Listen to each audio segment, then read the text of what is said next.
Hello, I'm Daniel, and welcome to the Emunah Project.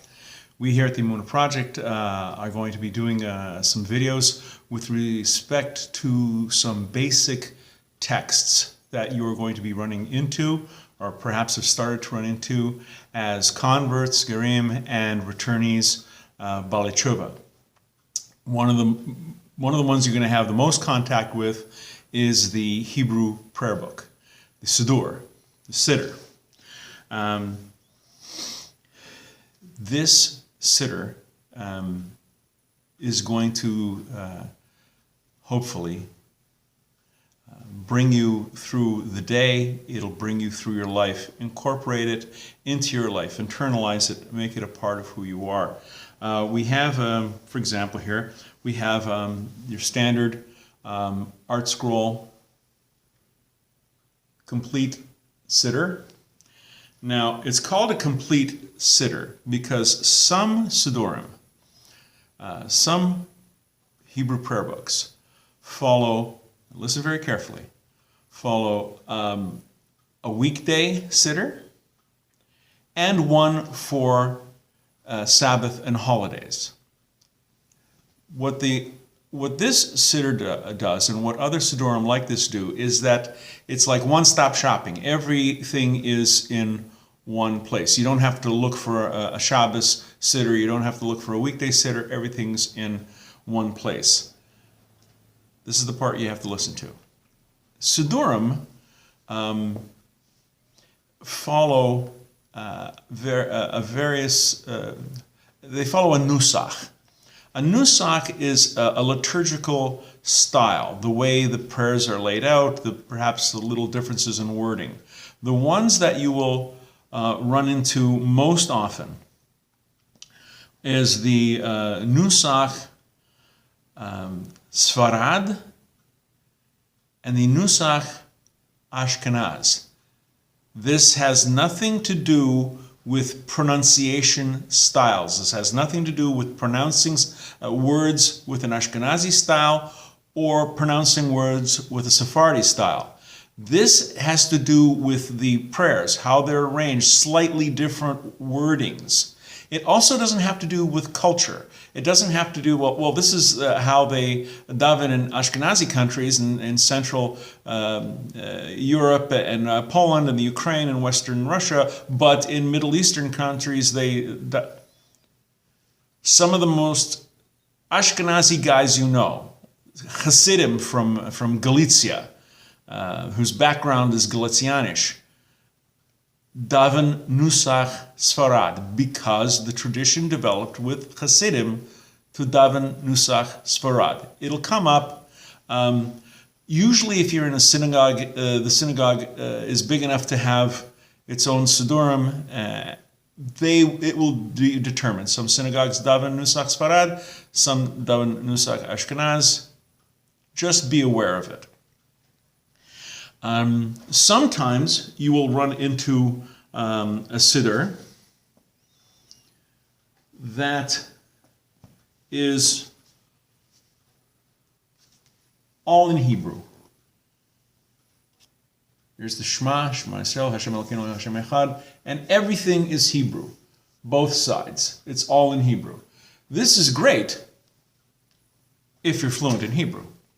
I'm going to presume that most people watching this video are not completely fluent in Hebrew. Some may be formerly secular Israelis that are now becoming more observant. You guys have a step ahead. A lot of you guys, I'm suspecting, are of an English background, or your English is your strongest language of the languages you speak. And so you're not going to have a situation where you have Hebrew on one side. This is the Aleinu prayer, and English on the other side. So you have Hebrew and English. This is perhaps more common.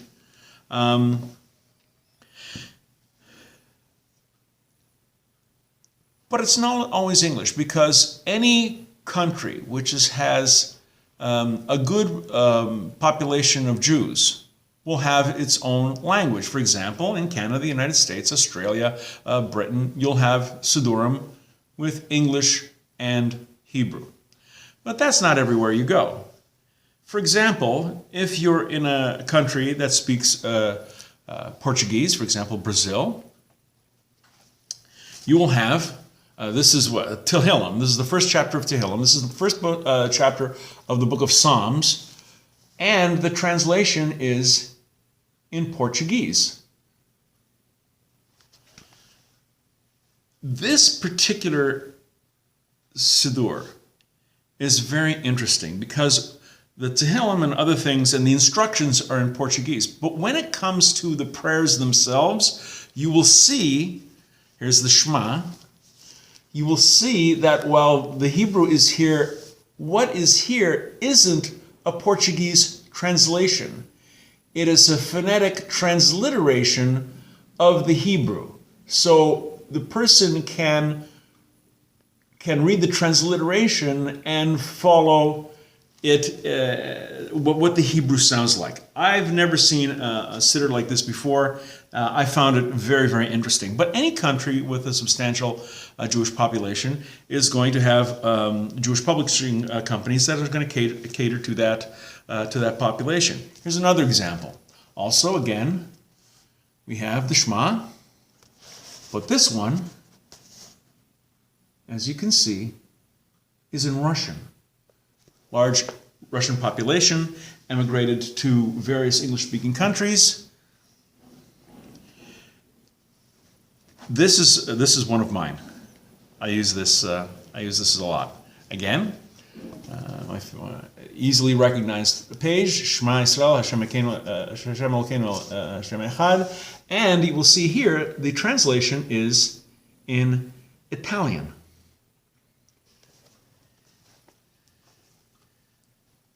There are Siddurim in Spanish and Hebrew, Hebrew and French, many languages.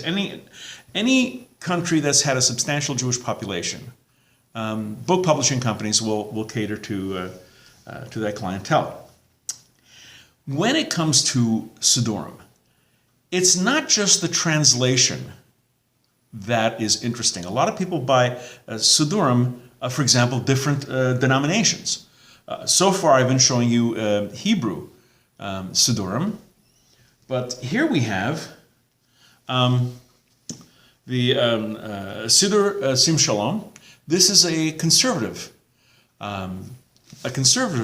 siddur, and very much like the other ones, you'll have, this is the Amida for Shabbos evening.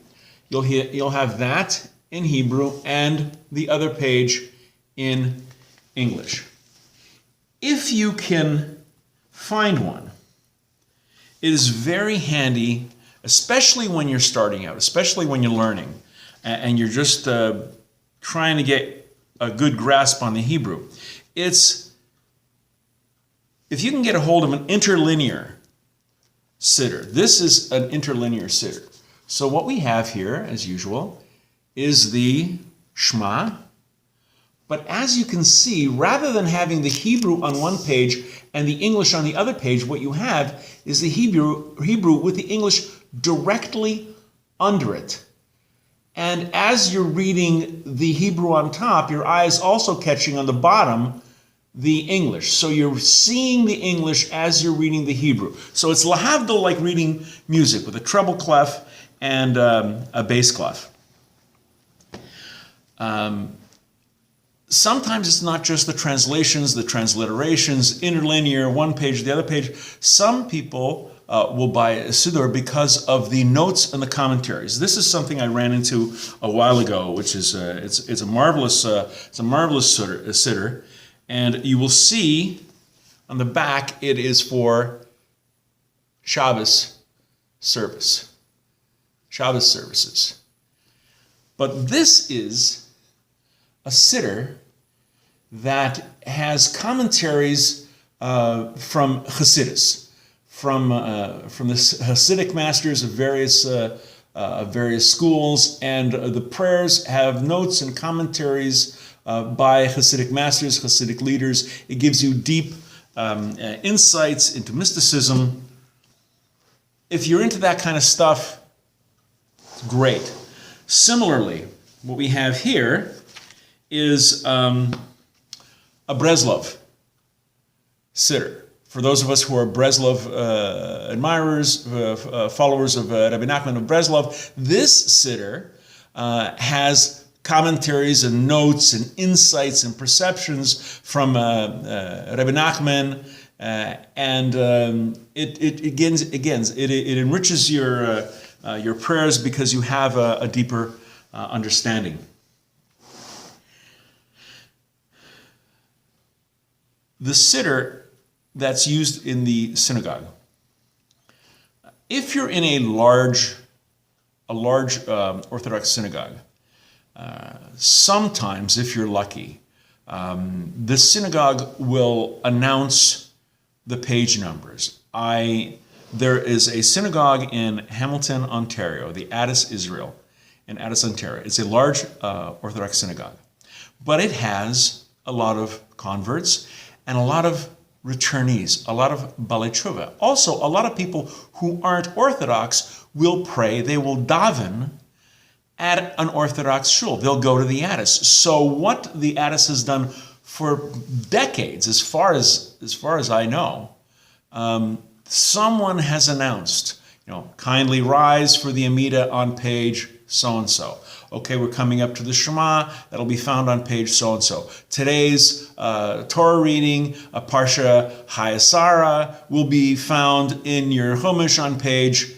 This way the congregation is literally on the same page. I cannot tell you how great that is, especially for people who are coming to Judaism and they're not as familiar yet as they will be.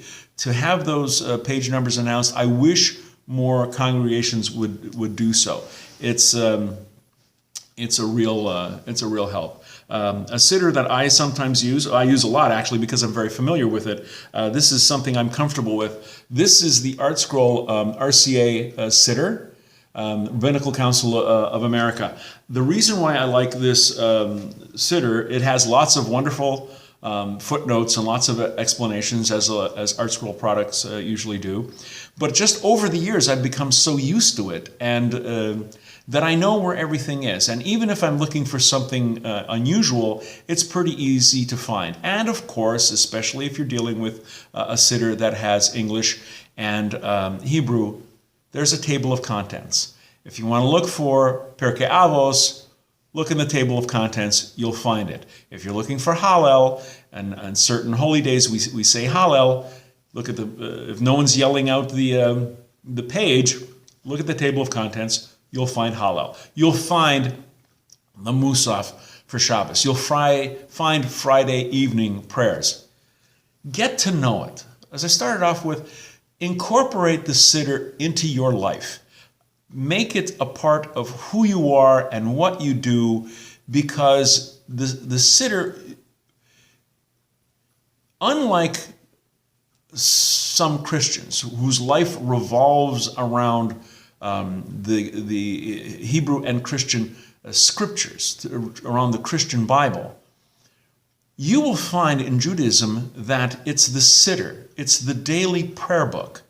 That is the one that you will have in your hands most often. We'll get into other videos about the difference between a Tanakh and a Chumash and all those kinds of things. But for now, I hope I've done some